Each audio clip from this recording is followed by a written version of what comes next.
Hey everyone, and welcome back to the channel. Today, we're diving deep into a common but sometimes tricky check engine light code, P0172, which means System to Reach Bank 1. If you've scanned your car and this code popped up, don't panic. We're gonna break down exactly what it means, what causes it, and how you can fix it. So, grab your tools and let's get started. First things first.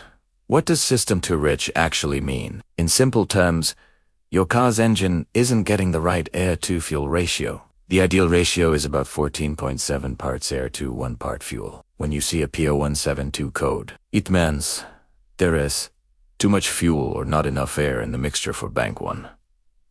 Bank 1, by the way, is the side of the engine that contains cylinder number 1. On an inline 4 or straight 6 engine, there's only one bank. On a V6 or V8, you'll have 2 banks, so you'll need to figure out which side is bank 1 for your specific vehicle. When your car is running rich, you might notice a few symptoms. The most obvious one is the check engine light on your dashboard.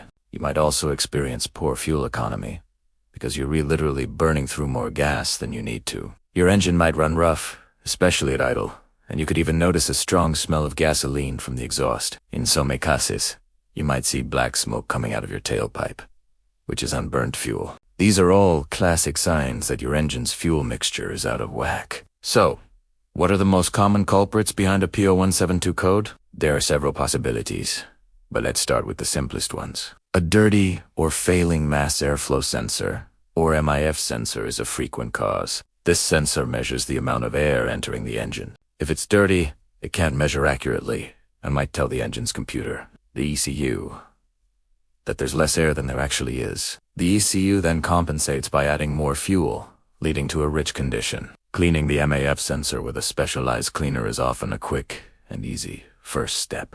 Another major player is the oxygen sensor, specifically the upstream O2 sensor located before the catalytic converter. This sensor's job is to monitor the amount of unburnt oxygen in the exhaust. It sends this information back to the ECU, which then fine-tunes the fuel mixture. If the O2 sensor is old, contaminated, or just plain faulty, it might send incorrect signals, tricking the ECU into thinking the engine is running lean when it's not. The ECU then adds more fuel, and voila, you get a peeling ETR code. A lazy or slow-responding O2 sensor is a very common cause on higher mileage vehicles. Let's move on to the fuel system itself.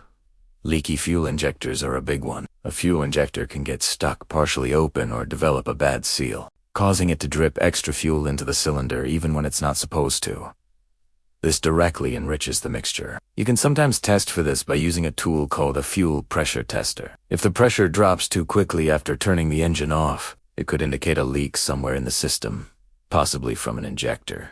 Don't overlook the fuel pressure regulator either. Its job is to maintain a constant fuel pressure. If the regulator fails and allows the pressure to get too high, the injectors will spray more fuel than intended every time they open. This will consistently create a rich condition. Checking the fuel pressure against your vehicle's specifications is a key diagnostic step here. Finally, let's consider the air intake side. While less common for a rich code, a severely clogged engine air filter can restrict airflow enough to cause an imbalance. Imagine trying to breathe through a thick cloth. The engine struggles to get the air it needs, making the existing fuel supply too rich in comparison. Always make sure your air filter is clean. It's a simple and inexpensive maintenance item that can prevent a lot of headaches. So, to recap the diagnostic process, start with the easy stuff. Check your air filter. Clean your MAF sensor. If the code persists, your next step is to look at live data with a good OBD2 scanner. Watch the short-term and long-term fuel trims. For a P0172, you'll see negative numbers, meaning the ACU is trying to pull fuel out to correct the rich condition. You can also monitor the oxygen sensor's voltage to see if it's responding correctly. If those checks don't lead you to the problem, it's time to test your fuel pressure and investigate for leaky injectors. Working through these steps, logically, will almost always lead you to the root cause. Fixing a P0172 code not only turns off that annoying check engine light but also restores your car's fuel economy and performance. Ignoring it can lead to more serious problems down the line, like damaging your expensive catalytic converter. I hope this guide helps you diagnose and fix your P0172 code. If you found this video helpful, give it a thumbs up. And don't forget to subscribe for more car repair and diagnostic tips. Got any questions or your own P0172 story? Drop a comment below. Thanks for watching, and I'll see you in the next one.